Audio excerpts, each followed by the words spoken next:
Is eating meat bad karma? What is karma? Karma literally means action in Sanskrit. Now, in the West, the word karma has been infused for quite a while. People generally know what karma is. What goes around comes around, do unto others. And, basically, karma, in the sense, gives us the understanding that for whatever action we do, there is an equal and opposite reaction. So, is meat eating bad karma? Some would say yes.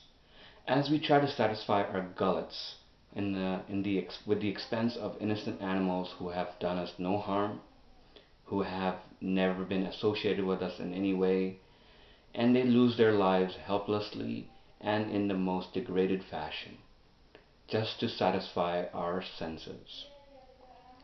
There must be karma. For treating the animals the way we do, how can there not be karma? Karma affects us in every way we can think of. Karma, or bad karma, in this case, lacks compassion. We can see how our society is by the way we interact with each other, even as human beings.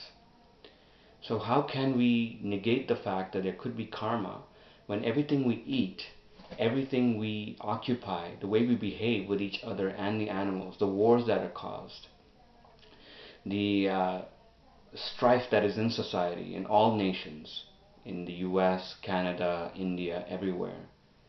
There must be a reason for that. And one of the main reasons is that the way we treat our fellow animals, our fellow citizens. So karma literally means action and the reaction from that particular action. Newton's law. For every action there's an opposite and equal reaction. When we eat meat, we have to first understand, where does this meat come from? It just doesn't pop up in our plate or in some grocery store, frozen food aisle. No, there's a vast amount of effort put in these products that have been fed to you, and that affects our consciousness.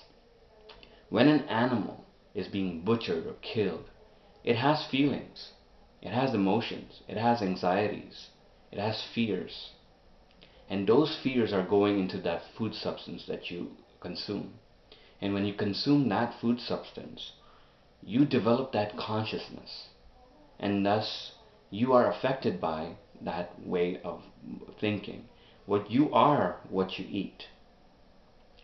Now, when we eat animals, we are not having them live out their lives the way they're meant to. We feel that we as human beings have a right to dominate and control everything we can. And that is the cause of the destruction of our society so far. There's wars, violence everywhere, upheaval. People are demonstrating their animalistic tendencies because this is their consciousness. People are unhappy. So how can you be happy if you're devouring animals? You have to understand the concept of reincarnation now. When we hurt a living being, any living being, whether human being or animal, we have to come back and repay that debt. So when we kill an animal, when we make it suffer, we, what essentially do is that we cause ourselves to create that karma, and thus we have to come back to repay that debt to that animal. So we have to work on the process of compassionism. Compassionism means to not harm any living being to the most of our extent. Yes, we may walk on ants, we may hurt, even vegetarians. People may say, well, isn't eating vegetables bad karma too? We are hurting them. But the fact that the vegetarian or the vegetables or the plants don't have a central nervous system causes them to not feel as much as pain as the animals do. And there's a vast difference between cutting the head off a cow or a chicken or a goat or a pig and that of pulling a vegetable or a plant off the ground. There's a vast difference. So when we create this kind of atmosphere in our society, in our consciousness, we exhibit that by how we treat each other. We should focus more on our relations with our fellow citizens. The animals are also our fellow citizens. Yes, and they have every right as we do to live and be peaceful and be happy. We have no right to dominate them. So yes, there is bad karma for eating meat. When we devour the flesh of the dead, first of all, we don't have any need to devour the flesh. We don't have any need to eat helpless little animals who have done us no harm.